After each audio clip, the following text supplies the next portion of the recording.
Hello and welcome to another scene set in Desert the Dark Crusade Season 2.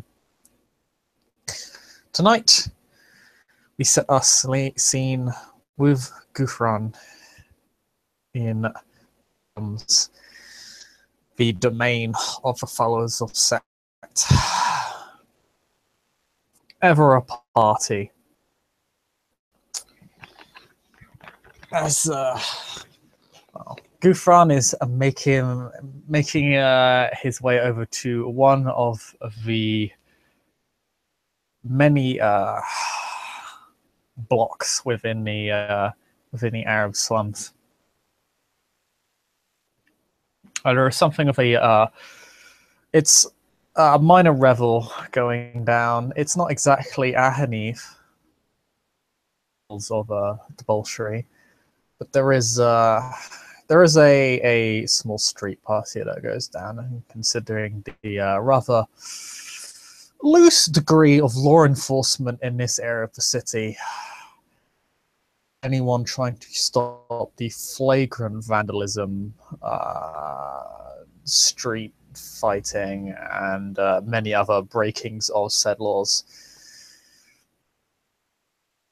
And yes, make his way over to this revel where the buildings are somewhat not less run down. It's almost like they're kind of falling apart, but to compensate, they've almost been built into each other as they've decayed. It's almost like some sort of shackle attempt. It's almost like to keep things together. It almost looks like some sort of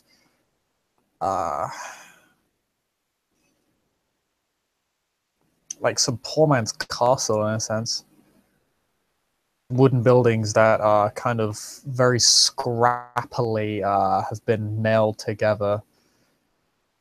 Open building, which is where the main party is going down. There's obviously people outside dancing around tunes.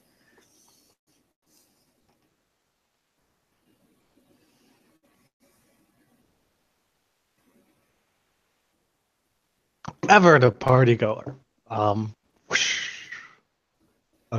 will cha-cha-cha through the streets. Even though the cha-cha-cha probably didn't exist yet, but he will do so nonetheless. Who cares? You could invent it. It's fine. It's all right.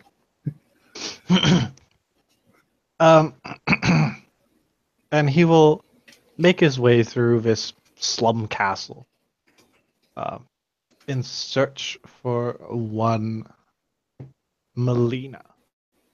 For Hekaib has advised him to speak to his grandsire, which he didn't know that she was Hekaib's grandsire, which is interesting. The question is, who could be his sire? Oh. In any case, different time. He could be whispering you sweet, sweet lies. He could.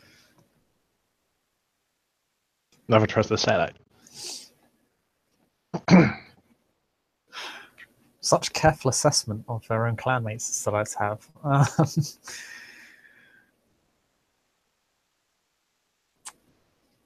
Nina is... well, she's not dressed as she is in the overlay. She looks much more plainly, but almost faux noble dressed. She almost looks like some sort of beggar queen, in a sense. It's clear that she's wearing this basically scrappy, stolen old noble's clothing, a necklace which you're not sure if it's fake or not on, and a bunch of bracelets just on both arms and just all the way up to her elbow. And she almost seems, and she's sitting on there's effectively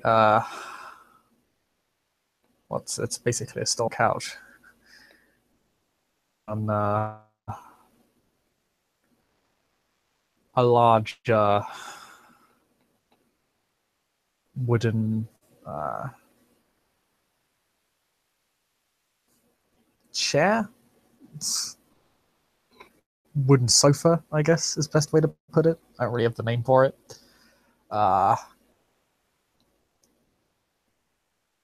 and cushions and fabrics for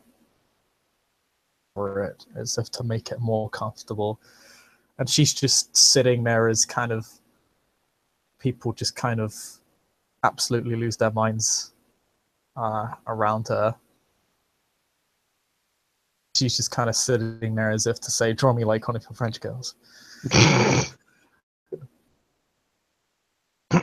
Ghufran will approach if nobody else is, or as everybody's just going around her. He's not exactly sure what to do because this is one of his elders, but yeah. So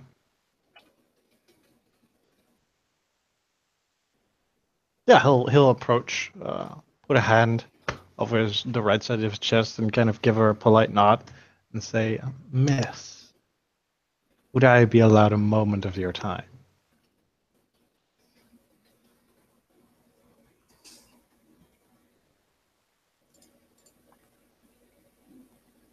She packs up, being literally fed grapes. The scene could not be more stereotypical.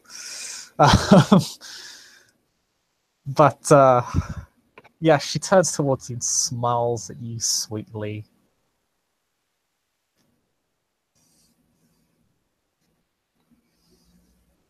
Why, of course, my dear. I could not ever ignore the plights of one of my subjects. And in surprisingly swift fashion, she's up on her feet. She appears to be quite live and athletic. She begins walking on over to you. Her faux noble dress. And we'll, yeah, guide you into an area where there's less noise. You can still hear the screaming and the singing, bumping on the walls and the smashing of glasses outside.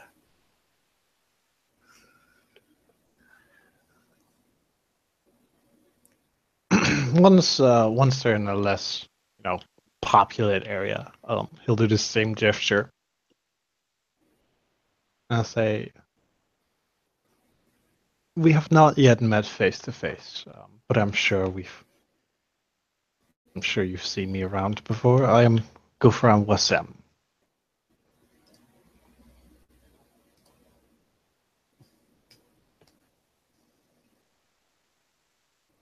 Oh, yes, I've heard of you.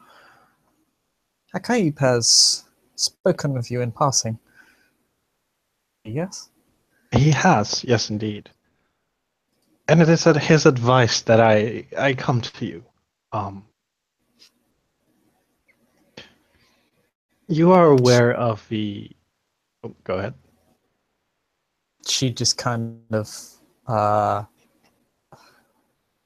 leans in across this just half put together table and just like steeples her hands and just rests her chin on it as if to listen to you. You are aware of the domain breaches that have been happening, or rather have happened in the past, correct? Myself and a coterie of neonates and a fledgling were assigned the task of investigating it by the Sombra Ulrich. So I hear. Poor little sheep outside won't stop talking about it. Indeed, indeed. We found the breachers, or it could also be said that they found us whilst we were investigating them. There were two that we saw. One was a woman, and one was a shimmering blending entity that could fly. Dun, dun.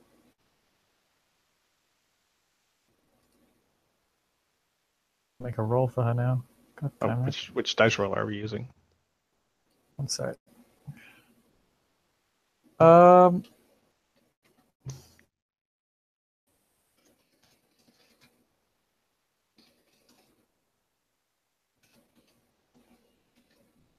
Sorry.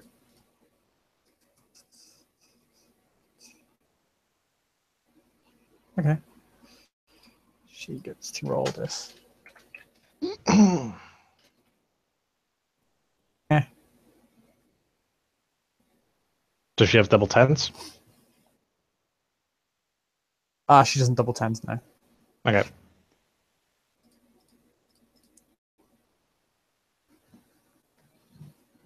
Well, she. This isn't a subterfuge check, by the way. This is an internal check for her. Saying there's a look of her kind of sweet smile turns into a look of looks directly at you, and she raises a single eyebrow. Eyes kind of turn a little bit inwards. She seems to examine what you're saying.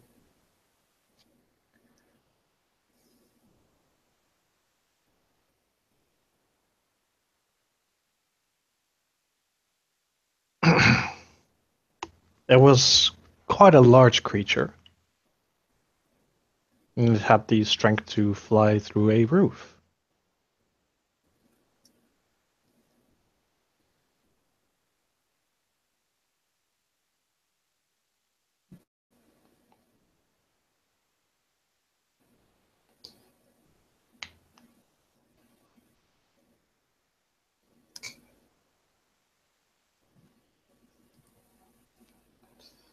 Could be a usurper that stole the secrets, or the other way around. Well, I do not know what the creature might be. I have no idea, frankly.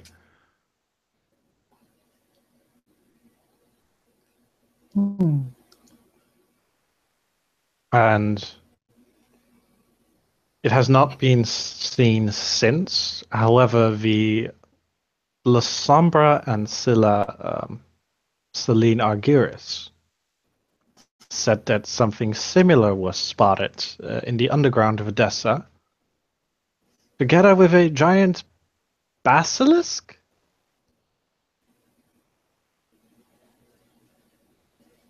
She seemed amused.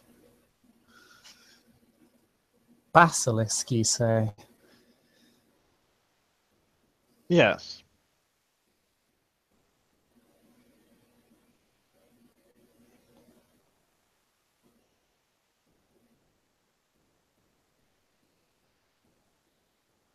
I know that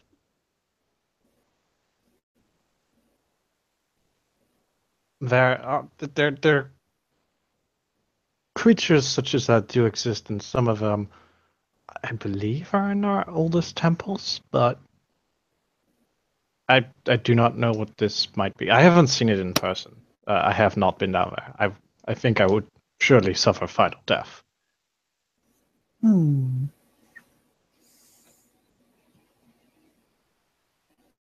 And I do not even know if this is the truth, frankly. Nosferatu engaging in bravado again.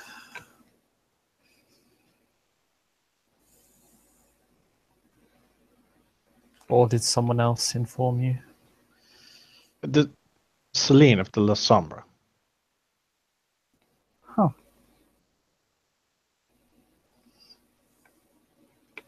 Fascinating. She sure gets around.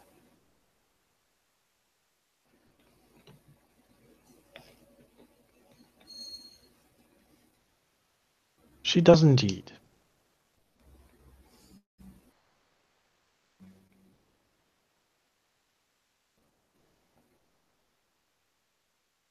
Do you perhaps know what these creatures might be? Or in case of the shimmering one or this basilisk.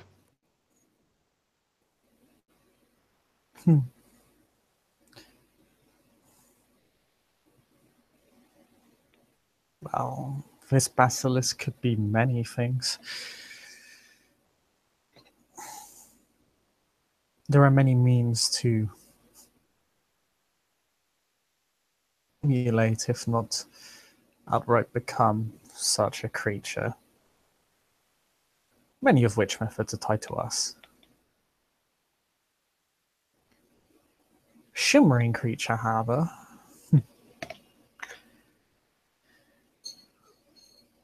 I do hope you appreciate this information. 'Tis a Any little and known all secret. wisdom, any and all wisdom given to me by my elders is kept safely. After all, it's not every day I get a chance for instruction.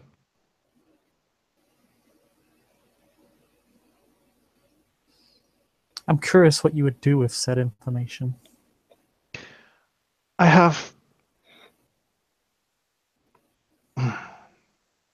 See, here's my situation. We were tasked with investigating these events, and this has then proceeded to happen. However, I excel in the social scene. I am not equipped to handle such a thing on my own. Even with a group, I doubt it is able to be handled. However, should I encounter it again, I at least know what I'm dealing with, and therefore can take the appropriate countermeasures.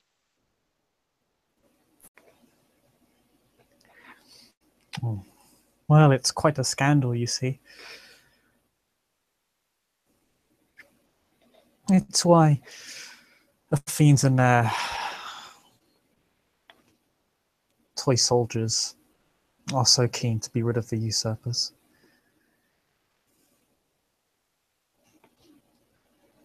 The Zimisi and the Tremere. You see, what the Tremere used to do, what they say they used to do, is they take a Zimisi,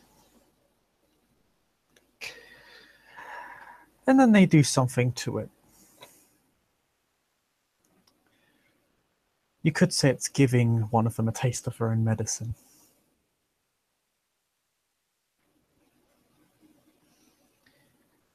And they undergo some sort of transformation, and then pop out as what you would call a gargoyle.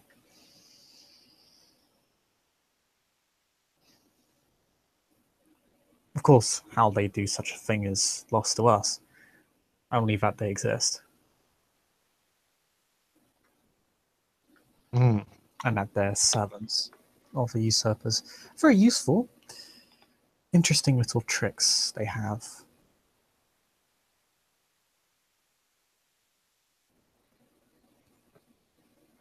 They're able to blend in with their environment, with the earth itself, if what I hear is correct. A mishmash of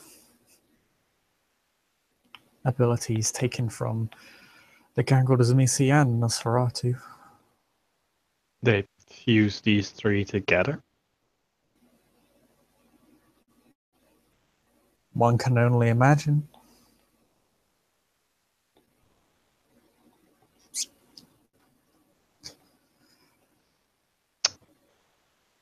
And then they Unlike... say we're vile.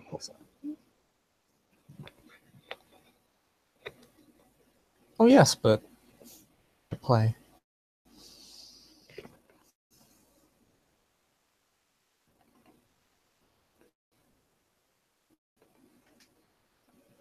Of course, considering they claim to no longer create them. It would be an awfully large scandal if such knowledge were to be released.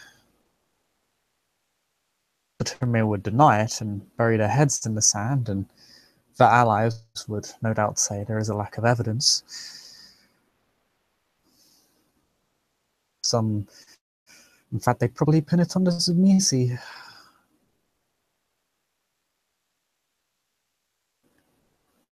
A fiend who grew some wings and learned how to shield himself from view, like so many other clans.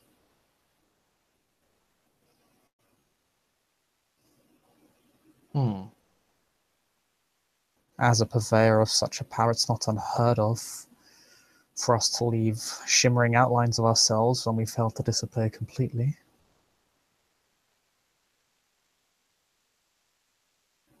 An interesting combination.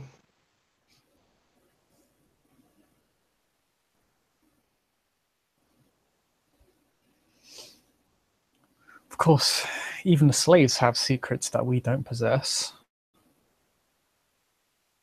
Little mix of powers is quite intriguing.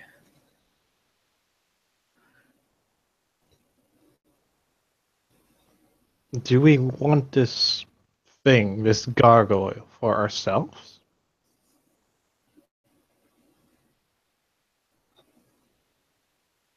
Hmm.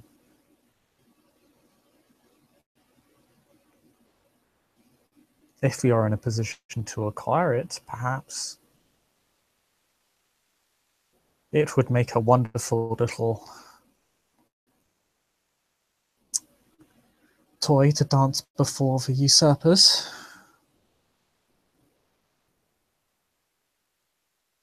And I would absolutely love to learn about what it knows. I'm sure it's seen much. Hmm.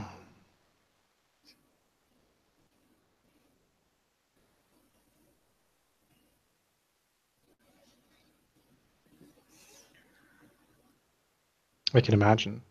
Hmm. Of course, I have no doubt that many other powers are in play in trying to acquire this sad little soul for themselves. No doubt the Tremere are desperate to see it removed from the streets.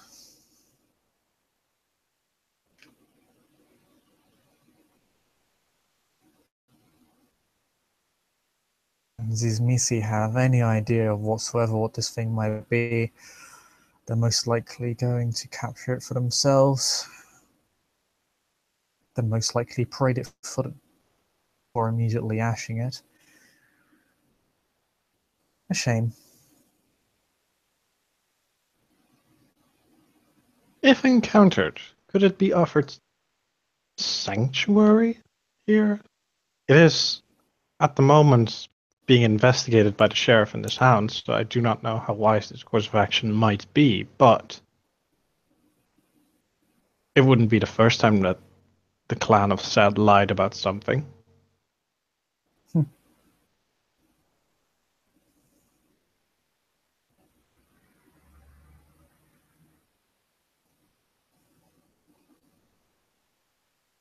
The depth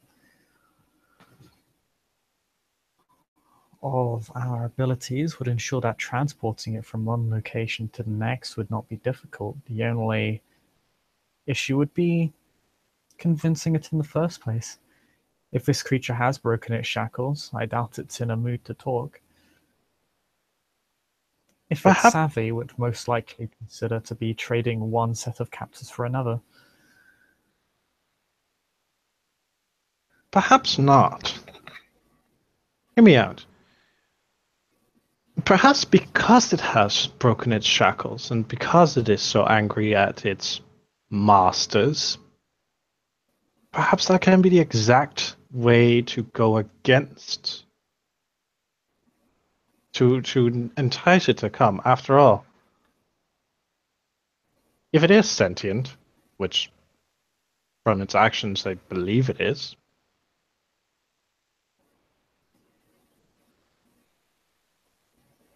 we might be able to convince it to come here. After all, enticement is what we do best, isn't it? I'm going to enjoy you.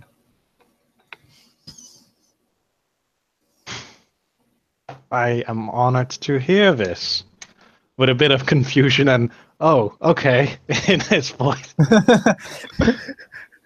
There's a devious grin on her face as you speak. You you wouldn't be the first one.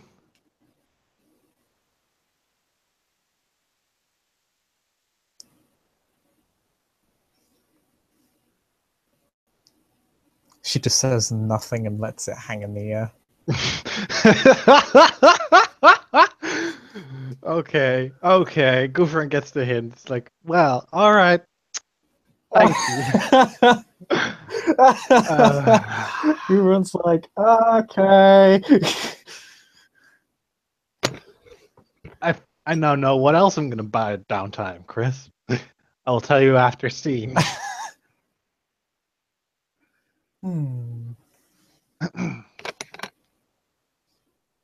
Now, the only thing would be how to track it down.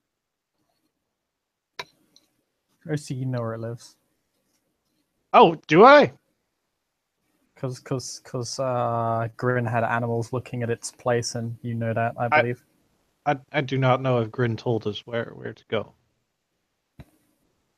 God damn it. Yeah. You do know I have to talk you're with aware of JC. the you're aware you can nail it down to at the very least the neighborhood. Okay. Flying off in a specific direction and eventually stopped.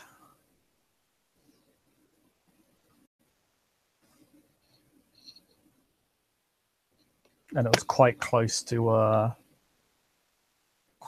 daytime at that point. It was only a couple of hours, I think. So you could probably you can nail it down to like a small set of neighborhoods, to be honest. All right. Judging by the evidence you've already gathered, it's certainly not transient. It's flitter from place to place. Yep. Gotcha. I'll have a talk with. I'll try and get a hold of JC and see what we can do.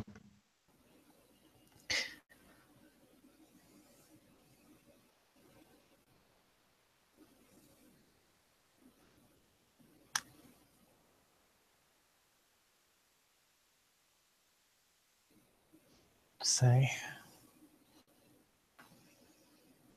you seem quite intrigued by the usurpers and their little antics.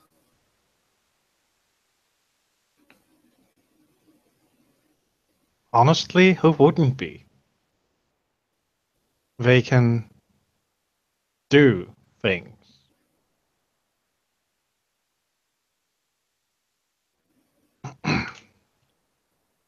Things that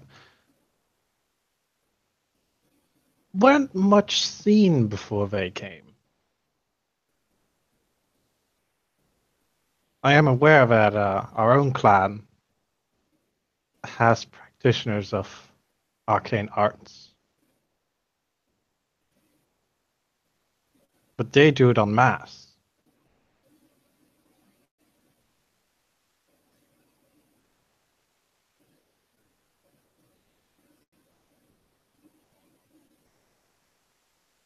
Curiosity. Curiosity is a good word for it.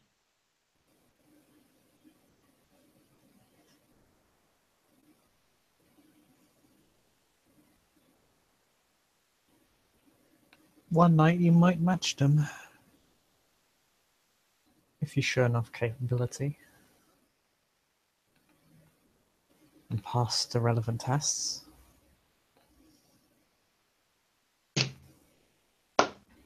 Well, I always aim to improve and approve.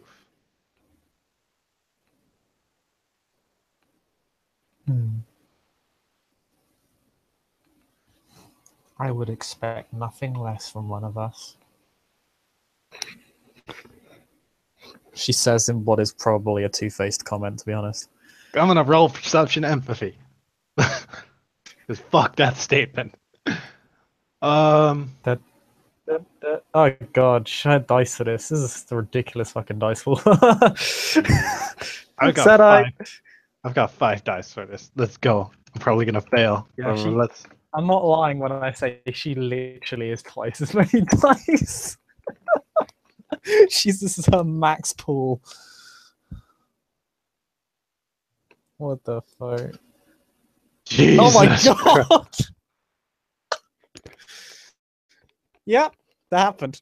That's I 10, 10, 8, 8, 8, 8, 6. I'm not even gonna roll. There's no way I can beat that. Oh my god. I don't have enough dice to beat that. Sadite, man.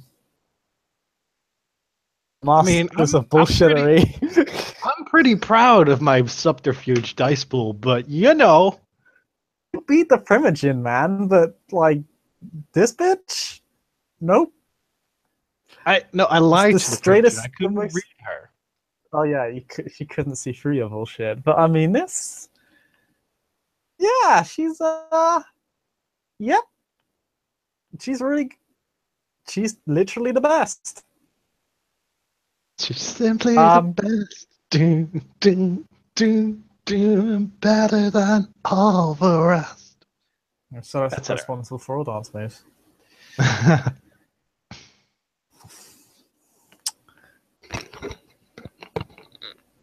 So yeah, she says that in a way that could not be less suspicious and more normal. Mm-hmm.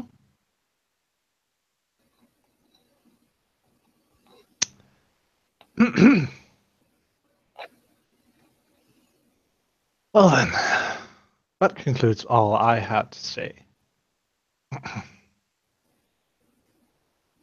Thank you for your time. I'll be back.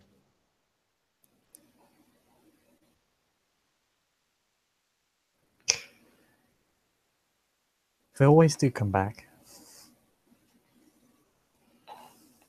They do indeed. Whoosh! GTFO! Motherfucker!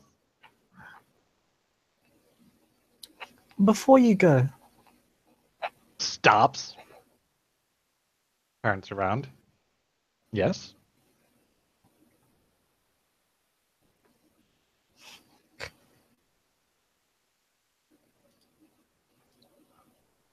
if you do intend to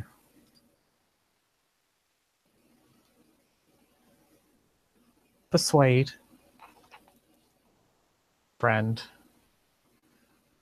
to join us, one of our warriors will help you guide him out of the slums and into our own. Very reassuring. What's he wearing, by the way? Hmm? What's Ghufran wearing? That. Okay.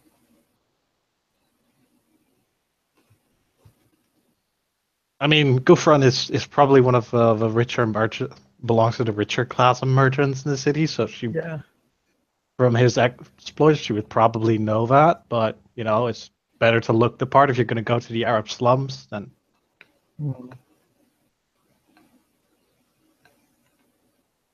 And please do come more well dressed next time. We wouldn't want you to be a downer on the party. She says in her cool, like, dirty faux noble dress. I'm gonna roll. I'm gonna try and get perception on that again, Chris. I'm sorry, but if you roll again with so much bullshit, I'm gonna be like, "What the fuck, dude?" Are you rolling empathy? Because I could have rolled that again. I'm gonna do it. I'm gonna I do say it. it's her best dice pool. I mean, it can only be her best dice pool, but yeah. I got 1 6. Okay. I'm gonna. She won't roll. Okay, so what are you looking for? Just if she's just bullshitting, or it's just yeah, totally do it. She's fucking with you. She's being a tease. Of course she is. She does look very prim and proper, but you know. Mm-hmm. I mean, he does too. He's just not close for it, just like she is. And she looks prim and proper in the I'm slightly more higher ranking than every other beggar in the street Fair. because I have a run-down noble's dress. That's kind of a little bit torn and dirty.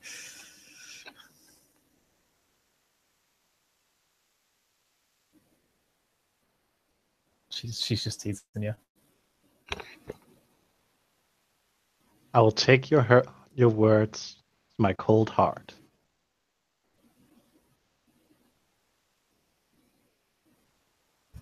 She puts her hand on her heart, looking satisfied. It's time to go, bitches. You get the fuck out of there. Yeah. Yeah. You're able to blend back into the crowd, and obfuscating isn't hard. No, I ain't. Oh, pardon? Yeah, no, that's it. Yep. And you take your leave from this little house party, or rather, kind of run down house party. It's not really a house. There's not even a fucking door. It's just an open building. But yes. And you see Melina return to her throne. The scene will end there as you leave what could be considered the beggar's quarter of the Arab slums. Yeah. Thank you, player, for playing. Thank you, watchers, for watching. Thank you, Insane Dice Pulls. We'll see you next time.